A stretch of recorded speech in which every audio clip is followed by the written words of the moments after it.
साथियों, आज मैं उस महान आत्मा के प्रति श्रद्धांजलि अर्पित करने के लिए मुखातिब हुआ हूँ जिनके मूल मंत्र से पूरा दुनिया के शोषित, पीड़ित, दीनहीन, बेबस, बेसहारा का कल्याण हो सकता है।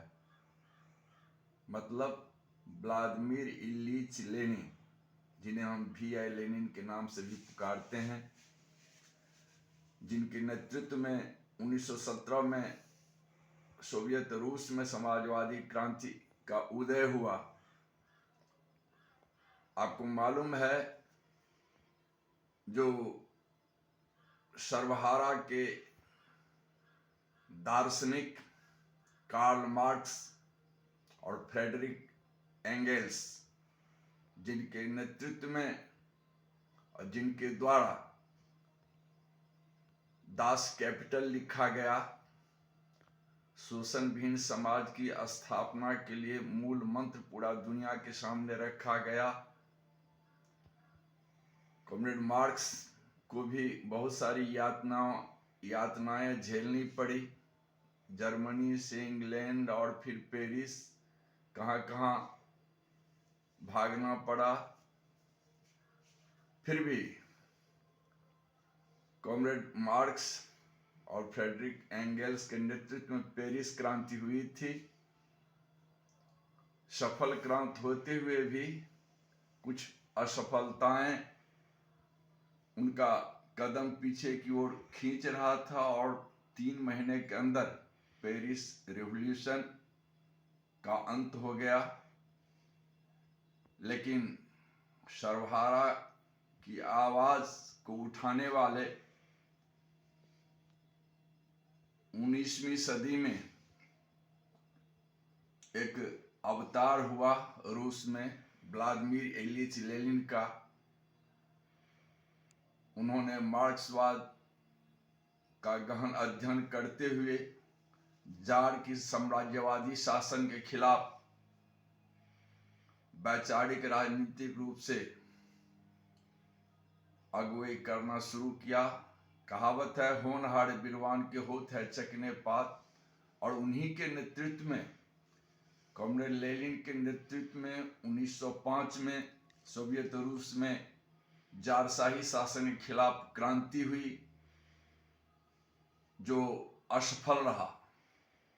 बहुत कत्लेआम हुआ और फिर कॉमरेड लेनिन को निर्वासित जिंदगी गुजारना पड़ा। फिर भी वो आम जनता से जुड़े रहे और उनके साथियों के बीच जब असफलताएं आती है तो वैचारिक मतभेद भी होता है।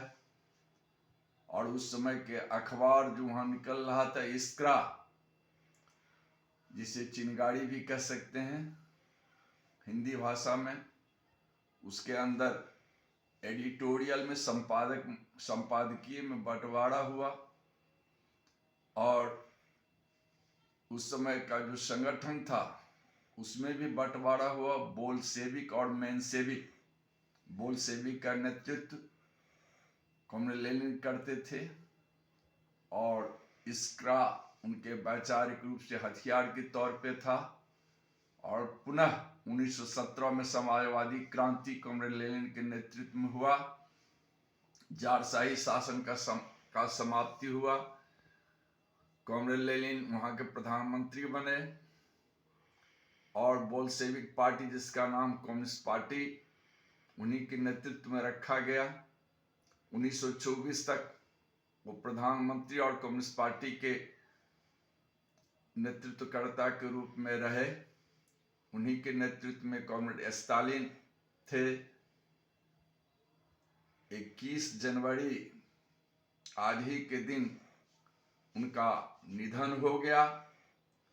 मैं उनके प्रति विनम्र श्रद्धांजलि अर्पित करता हूँ। अपने ओर से, आप सबों की ओर से, हमारे ऋषि मुनियों का जो दिया हुआ मूल मंत्र है, आज भी है, जिसको कॉमरेड मार्क्स ने आत्मसात किया, कॉमरेड लेनिन ने आत्मसात किया, और कॉमरेड गांधी, और उसी के आधार पर आज हम सभी चलते हैं।